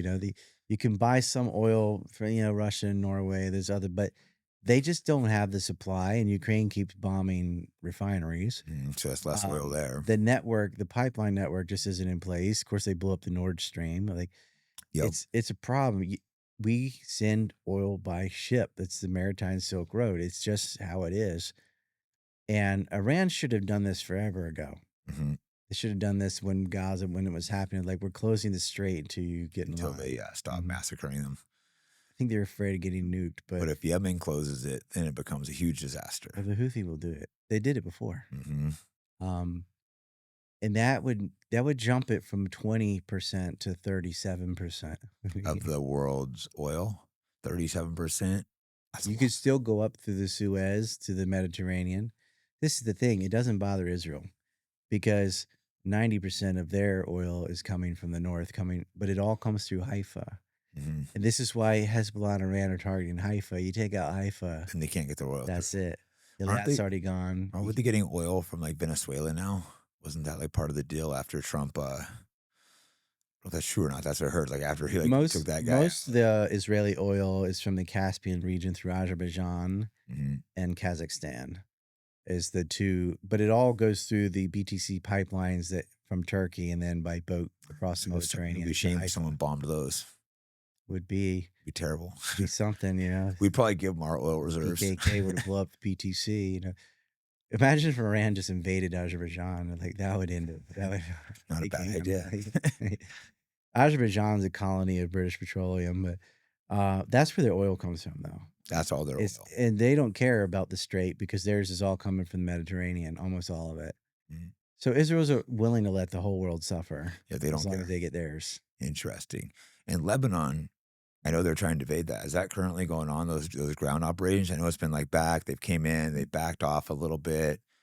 Well, so Israel is dominating the air war and losing the ground war. Yeah, because they have way better jets, you know, they have, that we gave them. The Lebanese military is on Israel's side. That pisses me off. That's insane. The Lebanese, like you said, the Lebanese fucking military is on Israel's side as the country is being invaded. Think about how crazy that is. They're cucked. And Hezbollah, we have to call them terrorists and bad people. They're the only ones defending fucking Lebanon, and they're labeled terrorists for defending their own land. And they're like, how does their government? Yeah, the ones coming in and bombing civilians and stealing their homes, they're not terrorists. Oh, those aren't terrorists. Yeah. Those are Israel. That's our greatest ally. Always ask them. They kill kids. That's not terrorism. You should always ask the Israelis to act like they're always defending themselves. Like, what type of action would count as offense? Well, because I'd like to know what it is. Like, they're always defending. Right. There's nothing they can do. Say, well, and I ask him this question too: what could they do that would be a war crime? Nothing. I think that's the real answer. And I'm like, are you saying you can't think of anything you would consider a war crime? I mean, clearly everything. It really puts them in the hot seat because whatever they say, they've probably already done it. No, because they've already done everything. They've done everything. That's a good question to ask people. And also the West Bank's. I mean, most people don't even understand the West Bank and Gaza are like not the same place. No, but the West Bank is being colonized. Mm-hmm. Gaza they had settlements there too. Settlements, racial colonies, that's what they are. They pulled out in 2005 and they wrapped a wall around them. They controlled everything: the food, water, electricity, seaports, airport. They're not allowed to have any of these things. Israel could cut them off from any of these resources at a whim. They got machine gun turrets facing them, literally a wall wrapped around their cities. They can't fish. They'll get shot if they try to go out fishing in their own water. No, you can't. Can you imagine? You can't fish. You can't do anything. And everyone's like, oh, Israel's the only country to ever feed people they're at war with. Yeah, it's because they have everything blocked off and they have no way to get food. Anytime they build their own sewage treatment or power plant or what, Israel will blow it up. Oh, it's just, people don't understand. They're just basically locked in this prison. They can't fish, can't do anything. It's a giant Indian reservation. And multiple times they said, hey, it's safe if you guys go here. Then they bomb where the people go. Yeah, they did. I think that's when Dan finally spoke up. One of them, they said go somewhere. Then they all went there. Here's your safety zone. He's just like, safety zone. What the fuck? How can I stay quiet? It's very much, we're going to negotiate. Now we're going to bomb the negotiations, kill the Ayatollah. When they're constantly killing people that America is negotiating with. And they're stealing our intel. They're spying on us to try to get the information so they can kill the peace negotiators. Spy on you. They your daughters. Yeah, you obviously know they're the biggest spy threat to America. No one ever talks about that. They it's China and Russia, but it's Israel. It's Israel, and the second is the UK. Really? That's who spies on us. For China and Russia. Interesting. Mm-hmm. Well, it's very easy for them to do, same language, and we spy on them also. But it's just I don't think we spy on Israel. I think we leave Israel alone. We don't spy on them. They want to integrate them into the military budget and intelligence. I mean, it's just so insane. Yeah, it is. Then I guess we wouldn't have to give them any money. That's maybe why they're acting like they want to cut the money, because they're just going to take our military. Well, it'll be harder to figure out how much. Well, but they make it so you can't track it. If they're just a line item in the NDAA, you don't know. Well, already the military budget, isn't the accounting just completely I remember before 9/11, they announced a couple trillion. That's what Rumsfeld was talking about. The 2.3 trillion was the entire budget. It wasn't missing item. That's the whole thing. Wasn't it they're having problems accounting for? Yeah, it wasn't, and it's not missing. It was unaccounted for. But yeah, that's still. It's a big still deal. very. That's a big fucking deal. They make this exaggeration nobody knows. No, it's a big fucking deal. Still. They know the amount. They just didn't know how much went to Army, how much went to Navy, how much went to Air, how much. But that's a lot of fucking money that you're not sure where some of it went. That's easily some of it could have been getting sent. Yeah, eventually they accounted for it, but it's an enormous amount of waste in all branches. Mm-hmm. It's not going to efficiency with people support the troops. I'm this isn't about them. I support them by not treating the military like a toy to be thrown into one conflict after another for a foreign state's interests. Yeah. I don't hate the military, but they're not heroes. No. I'm not going to say you're a hero if you went out and like killed some kids. There was no point in using our military to topple Saddam, who didn't have WMDs. Yeah. There was no support. There was no reason to throw the military in Afghanistan for 20 years to just replace the Taliban with the Taliban. We replaced the Taliban and give them billions of dollars in weapons. And then also got the opium fields going. That's also when the Oxycontin addiction came through. Oh, the Sacklers, ding, ding, ding. I need to get that bell. Yeah, that's an old family that's like, there's not a lot of information out of it. Like jingle bells ding, on this podcast. Ding. Like, as soon as for YouTube, you need it. I need it, yeah. You need a zog whistle. They say I'm about to lose my channel because I've talked bad about a protected group. I wonder what that protected group is. Muslims? The only group you're not allowed to criticize. Isn't that crazy? There's a Kevin Alfred Strom quote. People like to say it's Voltaire because Kevin said some other kind of outlandish things, but he's the one that said to learn who rules over you, see who you're not allowed to criticize. However, Voltaire had a similar thing where he said, to truly know power, look not to the thrones, but to the names you dare not whisper. Pretty more elegant. But that's interesting. The other quote gets given to Voltaire. That's interesting. It's the gist of but there's similar quotes. But yeah, I don't think Kevin even, I don't know if he was aware of Voltaire said that or not. He was just saying to learn who rules over you, so you're not allowed to criticize. And who we're not allowed to criticize? We can't even say it on the show, or I can't put it on YouTube. But not to the thrones, because of the names you dare not whisper. It's the same names then as it is now. I got a strike on YouTube for naming who controls the media. I said them, and then I actually went and named it. Oh, you can't name who controls the media. You can't just say a fact. Yeah. Well, I even named who a lot of them were. Well, imagine if the same thing, all this mass media was owned by Chinese, and we were doing a very China-centric foreign policy and you'd think probably the state of China had something to do with it. Yeah. But when it's a different particular ethnic group that's loyal to a particular state that calls itself that ethnic group state, you're not allowed. You're not allowed to say the obvious. It's like the Chinese stuff. We all have to pretend, right? Yeah. We always pretend not to see something. 1984 was it the final and most important command of the party is don't believe the evidence of your own ears and eyes. I might not said it exactly perfect, but George Orwell was kind of, he had a crystal ball. I think he was talking about the Jays, not the communists. He was like Ted Kaczynski, the Unabomber knew it too. Well, look at Animal Farm, the pigs. They always say it's communist. Were the pigs actually communist, or were the pigs? It's both. Well, I guess they were the communists. Well, who started communism? Exactly. Yeah. But pigs aren't an ideology. They're a particular characteristic. It's the perfect animal on a farm. Mm. You know why they don't eat pigs? It's cannibalism. Dun-dun-dun. Got it. It's a pig. It's weird. Animals have their own kind of iconography. Like foxes are clever, the evil wolf. Pigs are like rotten. It's like a pig's a pig, a wolf's a wolf. But we have assigned personality traits and stuff to particular animals where they become symbolic of. Which sometimes are true, sometimes aren't. Sometimes it's what we think isn't accurate because different animals do have different personality types. An interesting animal is a squirrel. I don't know much about squirrels. The interesting personality knows what I'm talking about. Ladybugs. Spinning squirrels. They like to run in circles. Interesting. Yeah. But where the hell do we go? How does this war end?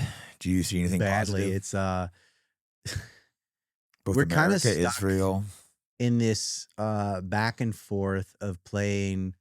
It's like the Homer Simpson curly straight with the pigtail, open close. We got a clopen Strait of Hormuz that eventually the economic pressure, the reality of it is just going to force some kind of compliance or a nuclear strike. I think they're looking at assassinations. Trump is thinking that he's going to get assassinated as if by Iran. Yeah, by Iran. Yeah, totally by Iran. Yeah. I often thought the reason J.D. Vance was going around just pissing on Israel, it was an insurance policy. Like Trump's like, don't kill me or you get this guy, right? But J.D. Vance, I think he knows the popularity of Israel's waning, so that for him to run, he has to give it's pressure release. He'll fold like they all. He's going to cave into Israel. Yeah, I don't trust our guy. I would never. Wear his mascara. He's completely created by like Peter Thiel. Well, not completely, but yeah, he's Lots. He was he's given in his that. job, the money. He's not definitely complete, but heavily. one of Peter's guys for sure. And this is the problem with these. They're just avatars for billionaires behind the scenes. Thiel, he was on the same route as Lindsey. He likes him that way. He likes his sausage and potatoes more than his oysters or whatever. Yeah. Probably never seen an oyster. Yeah, right. Probably not. It was strange. And the Palantir's a little concerning. They use that to target people in Gaza too. They have kill lists. I bet we have high kill scores. I wonder what your kill score is. I'm on the cover of the folder probably. You're probably like a 99.8 or something. Your kill score, right?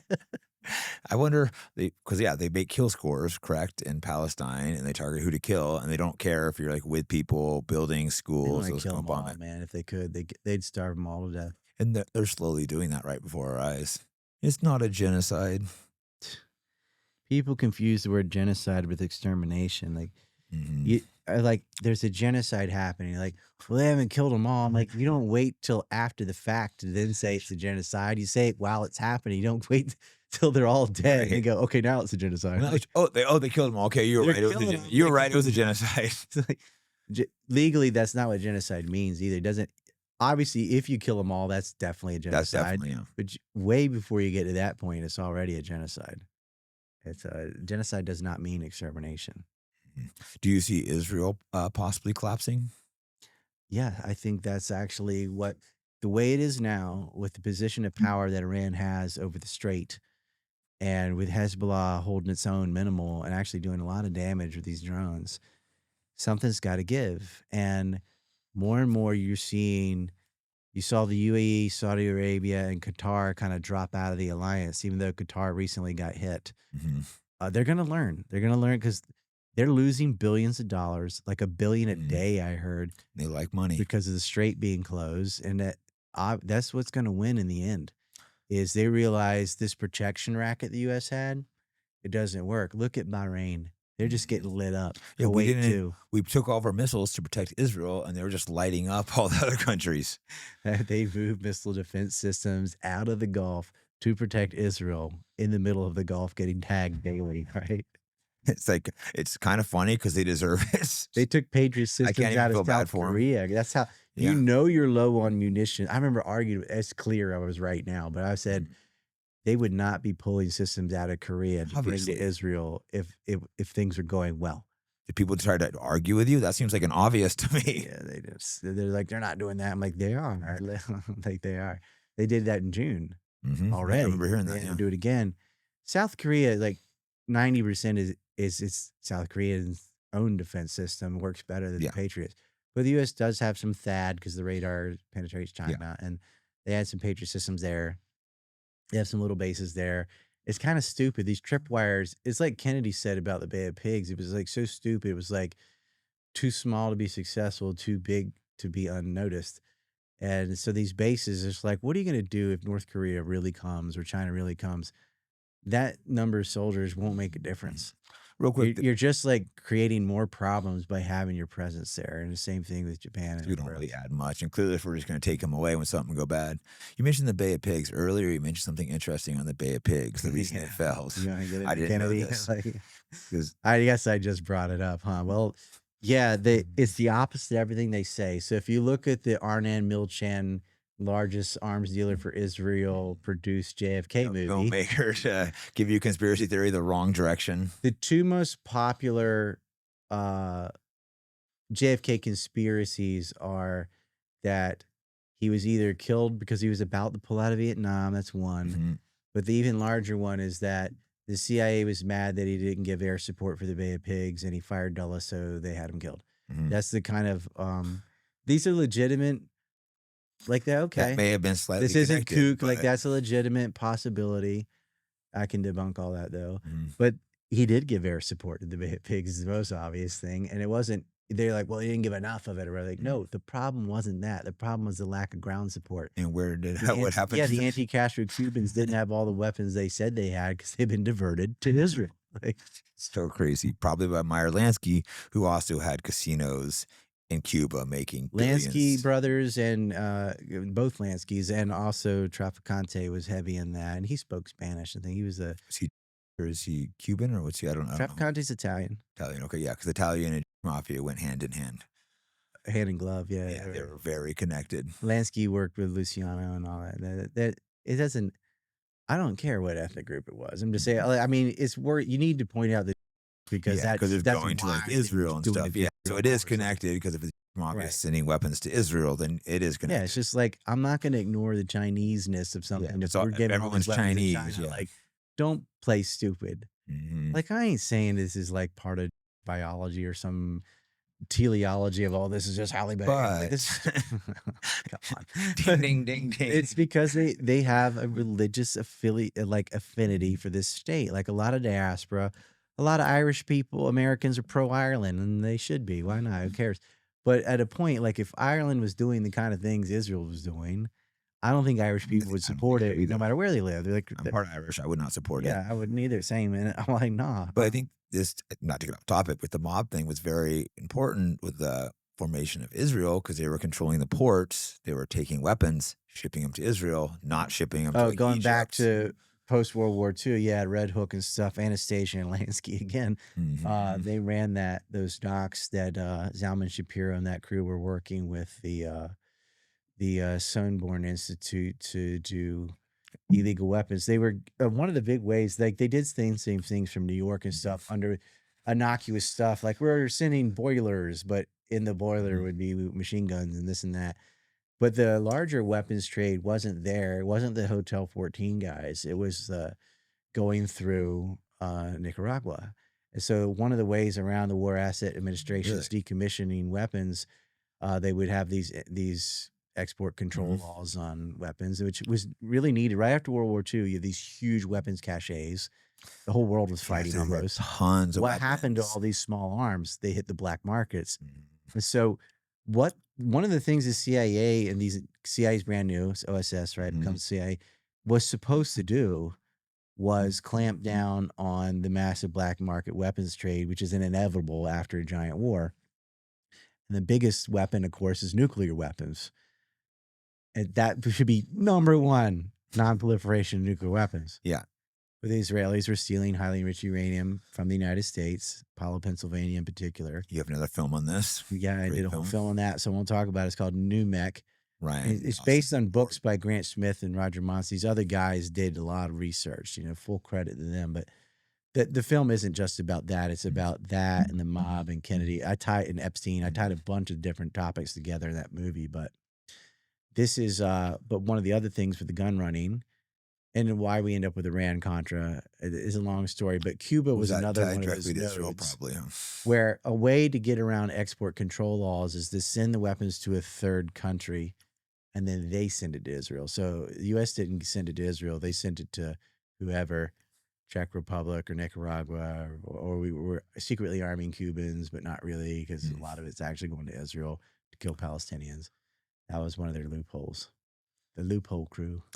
Again. Send it here, then send it there.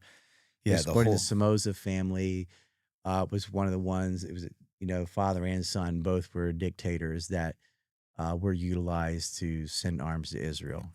And you had these mafia groups bringing them in. And so part of the Contra thing when the Sandinistas overthrew that dynasty, the U.S. publicly was against the Contras. It's like publicly they're against ISIS, but secretly they were arming the Contras against the Sandinistas, all again on behalf of Israel. It's just like, again, anything for our greatest ally. It's like our government is just rotten so deep. I don't know the solution. It seems just it's almost you think people would learn from the Contra affair. So when Syria, all that time, everyone that argued with me, I'm like, look, they're shaking hands with Jelani. Like they were behind ISIS the whole time. Everyone knew that. And I remember like Martin Sicily and Patrick from 21st Century Wire.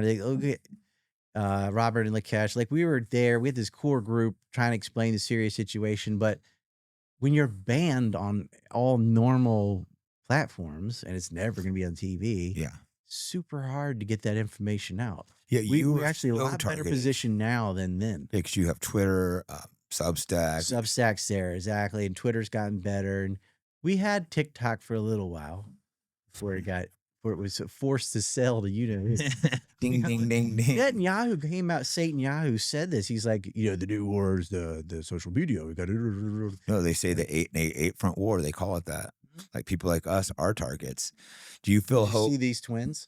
Yeah, Satan and who's the guy on the who's that red guy? Satan. It's true Satan. Oh, Yahweh and yeah. Might piss the people Yahweh off and with his servant. Yeah. That's what his name means. Netanyahu is a servant of the devil. That's crazy. He picked that name. It's not his name. No, yeah, he changed his name to servant of the devil. Servant of Yahoo. Yahoo's Correct Yahweh. name, good Yahweh's the devil. All right. And we're going to have an episode, I think, on that because that might, Just it's read very the Old Testament. complex. It's nothing but killing, torture, mayhem. And like, that's not God. Do you That's a think demon. Jesus and that guy is the same What kind person? of deity needs blood sacrifices Of children? and animals and children? Yeah. True animal, women, Yeah. children. You got all this animal sacrifice and baby sacrifice, that's snipping worship. penises and all this crazy stuff. It's like God doesn't take blood rituals. Talking and death baby rituals. penises. You want to hear a funny story? A copyright strike. The dude, there's the famous picture of Funny the story about babies. No, the guy, the famous picture of the guy sucking the baby dick. He filed a copyright strike against me for using the picture. Oh my God. That's the most J thing ever. Way to help the stereotype, fight the stereotype. Like, wow. Hey, that's my picture sucking a baby dick. You can't use that. Well, I guess, Did they spread herpes on yeah, you? they did. I don't know if that particular guy did, but he's probably not too happy that picture's out When there. I saw them I wouldn't be coming out happy of if there was a picture of me tunnels- sucking a baby dick. when they were coming out of tunnels with dirty mattresses like a bunch of rats. That's It's gotta just be odd. That's the funniest video I've ever seen. I think. I lost it. Yeah, that was like literally the funniest thing I've ever seen. Like, he just crawls out of a tunnel in full It's charge. like when George Floyd was waving around a banana in the store. I'm like, who did that? Oh, I didn't see that. It was real, Is that really? I looked that up. dude. Yeah, it is. Out of the tunnel is just one of the funny things I've ever seen. Oh, it's just these little rats in the sewers. It's just like, Crawling out of crawling out of their little tunnels with dirty you could hear the mattresses. music, you know what I mean? And that was wasn't that the headquarters of Javad Lubavitch, one of the most powerful organizations in the world?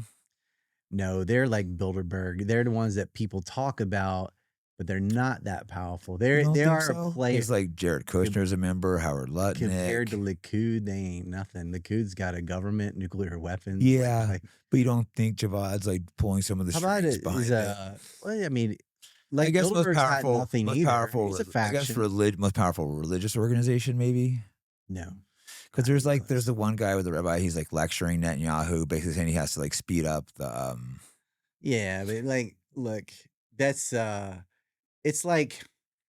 it's like people talking about Bilderberg or CFR Mhm. and not APAC. Like, dude, APAC trumps all those groups. Yeah, no, I guess because they're actually making change. And it's not a secret society. They do it right in your face. No, so they're blatantly doing it in our Yeah. face. But these organizations, though, are probably helping APAC and stuff behind the scenes. That's why it gets Chabad complex. tries to convert secular into being religious. That's what they do. And they're an annoying faction, and people have to placate to them. Like, politicians just You think it's smile more to people whoever just- they're talking to. Even like Putin like kisses up to him and like because he fired a guy who was like who called Yeah. him like a satanic death cult or something. Maybe and then he fired his guy. I'm like, oh, interesting. But the Eastern Orthodox Church has way more sway in Russia than Chabad. Like, it's not even comparable. Like, No, I don't know the inner workings, but it does seem like all these Chabad members have a lot of power, but doesn't mean necessarily doing it No, for they're- Chabad. That no. could just be like, they're a slimy little organization, but it's like the SPLC or Canary Mission, where they're oh God, a bunch of hand rubbing shysters and stuff. But the most powerful organization in the world, like, no, not even top Mhm. 10. Like, that doesn't mean they're not a major force. Yeah. They're an evil faction. Well, lots of powerful people are members, but I guess it's hard to say like how much power they actually have just Well, because the powerful big people are members, things are APAC, UDP, the Likud party itself. which is that's net. Yeah, the Russian oligarchs, the whole Epstein network, like the Wexner, Bronfman. These Yeah. are the major players. What's that the called? families. The Brofman Wexner. That's called MAGA. Oh, the mega donors. Yeah, well, the mega group is the mega donors. Don't hear about them anymore, but that was like this massive group of billionaires. Mhm. Steven And Spielberg. that actually goes back to what I was talking about with Sunborn. Like that, it started with a bunch of millionaires, but in the 60s. So, Mhm. but yeah, the Bronfmans are the crime family of Canada, Seagram's Liquor and all this stuff. Actually, Robert Miller bought a house from Charles Bronfman, and like, wow, what are the odds? He's a pedophile. But shocking. Robert Miller's the bathtub bandit that raped hundreds of like middle school and high school. Oh my God. I didn't know this. I shouldn't be surprised. Ding, ding, ding. Right. I read about it. I'll give it to you later. It's Peter Nygaard, another little nasty pedophile that they all know the Bronfmans. It's amazing. Yeah, I need to do some more research on them. So There's this giant mafia family that runs Canada. Yeah, McCain told them, right? You were asking but about Roy Cohn, and that goes to Bronfman and General Dynamics and all that they're too. very powerful, right? The Bronfmans, but more in Canada. But I'm sure they have power here too. Well, yeah, they're in Canada, but it's a U.S. Canada. It's all connected. Yeah. Wexner's in America, but he's got sway in Canada too. The People's Republic of Canada. You seen Trudeau bouncing around with Katy Perry? Like, I miss that. He's such a doing dork. his fish dance. Like, he's such a clown. Like you're dating Katy Perry, but everybody still knows you're gay. That sucks. You got some hot girl, no, semi-hot, and these girls are hotter. Everyone knows you're gay still. Like, you're not fooling us. Let me show the cover again. RyanDawson.org support. That's just awesome. She didn't even know what the flag was. That's hilarious. She does now, and now she loves it. We could obviously talk for hours on this complex issues, but we're going to film a couple other things. So what's the more important things just before we wrap on this? Well, I think the conclusion is going to be you're going to see a collapse of Zionist power. I hope so. With Graham dying, Mitch McConnell on the way, Jordan Peterson on the way, they're all dying. Boomers are leaving. Mm-hmm. So we need to just get them off the freaking map. If Iran plays its cards right, and it needs to go proactive, they can't just keep this moralistic shit where they're like, we're going to attack when we get attacked. Like, just go on the offense. Because the U.S. and Israel are planning to destroy you. Mm-hmm. They're not really negotiating. They're not interested. They want you out. You need to keep that strait closed and bomb Tel Aviv. Well, bomb Haifa. That's more strategic importance. Satisfying when Tel Aviv gets bombed. Yeah. But you need to bomb Haifa, close up the ports in Israel. And a lot of them will leave, too. They run away. Yeah, the big problem for Cyprus and Thailand is they're getting all these. They're getting them everywhere. Yeah, these refugees. They're causing big problems, obviously, everywhere they go. And Kyoto kicked them out. They won't even let them rent hotels. No, I saw somewhere in Japan they were crying and they couldn't get a hotel. They said it was Japan. It's not. It's just Kyoto. Was it Kyoto? And Nara. Those two won't let them in anymore. Like the Japanese demons. Oh, the Tengu. Tengu. People got they look look at the like Tengu, something see what familiar. they look like. Yeah. There's this Japanese news report that they're being dead serious because they don't care about anti-Semitism, trying to figure out if the Japanese demons were actually just. They go to a synagogue and they're asking them. The mountain demons. It's so funny. The synagogue guy's like, yeah, probably us. Something like that. Like there's these weird things with big noses that children and like, love gold. and they want to steal the gold. They're up in the mountains because nobody in the village would put up with them. They do this weird stuff. They're cutting up their own baby's dicks. Like that's crazy to the rest of the world. Yeah, like what? They chopped part of their dick off and suck mutilating baby genitalia of your own son. Why? Yeah, typically. Well, Abraham, like if you try to explain it, it makes it worse. Mm-hmm. Why would you worship such a thing that asks for you to do that? I wouldn't. It's just an invert value tree. Like everything, just an inside look. The Judaism is disgusting. Like all their like inverted morals. I hate this thing where like you have to respect all religions. They're like, no, you don't. No. Not if it's crazy. Well, I have a friend, he says, when they say the most moral army, he says, they're not lying because by their religion. The most moral army is Yemen. Yeah, Look at all the damage they've done and didn't kill anybody. Right? No, they're not targeting schools. Iran's not targeting schools. Hamas wasn't targeting children, despite what they try to tell you. No, they never have. Well, shit. Thanks so much for coming on. RyanDawson.org. Yep, RyanDawson.org. And we're going to get your Substack fired up too. Yep. There's tons of ways to support, watch great films. Yeah, again, fightbackpodcast.com. Yeah, all the films are free, by the way. I just hope if you guys want donate, on your work really hard and spend money to make this. Yeah. You don't have. You can watch them all free. And you've been doing this for 30 years too. So such a service you've had. Almost, since 97. Yeah. I'm sure everyone credits you all the time for the work they still. Yeah. Some do. Some people do. It was funny. You posted some video and I saw everyone just stole the video and I quote tweeted you. I'm like, I forget what video it was. I'm like, why is everyone just like, and everyone downloaded it and re-uploaded on their thing. So weird. I don't know why people do that. Just like quote tweet it or retweet it but whatever. I guess because when you have someone. The ratio of like great material to canceled is so high. They're like, we could just steal this guy's shit because no one's gonna know who he is and present it as our own, and that's what they do. I know it's a small thing, but I still feel like I'm just like stealing of like. I realize how many people steal At least shit. you retweet rather than just or quote cut and tweet. paste. Well, even during the Epstein files, not that they did the most for it, but You don't sometimes Jackson I would Hinkle find me. something. You actually like share it. You know, Like 15 times I'd find something in Epstein files and I post it, and then all the big counts 5 minutes later are retweeting it or tweeting it with no like credit, and that showed me how few people were actually going through the Epstein files looking for stuff. I know, and it's a huge problem because if we don't network, if we don't organize, we lose. Mm-hmm. When someone's got some 9/11 stuff and they're like trying to defend it, but they don't know it that well. I'm like, God, just let them know that came from me, and let them argue with me, because I already know what they're about to say, and I got a response. Like I know this shit. I can defend it. Don't try to whatever. Like, is your repost button broken? I don't understand it. When I see something cool, something at least I just look at my Twitter. Too. I just repost whoever said it. There's nothing wrong with, especially smaller accounts. Like, help them grow. Of course. No. That's what I want. I ain't gonna be here forever. So I like, get it? I don't understand this this camera hogging crap. Like, just give credit where it is so that person can grow. If they're the one with the information, like we mentioned Scott Horton earlier, like, if I want someone to know about Afghanistan, I want them to read his books. Yeah. Well, there's people that know more about certain subjects, and there's room for us all to be successful. Some people, like, they want to hoard the success. It's like, build a network, help your friends be successful, like, and then we all help each other. I plugged Paul Craig Roberts, Larry Johnson, Scott Horton, Ted Postal. Like, I can't remember some of that. There's room for more than just you to be successful. Yeah, Justin Raimondo. Like, we're saying, these are the people. Here's some names. Go look up this stuff because it's true. But there's such a pissing contest, a bunch of egomaniacs. That's what it is. Like an ego. I don't get it. So it's like me. But anyway, it's a world of sensationalism. And thanks so much. Let's go roll.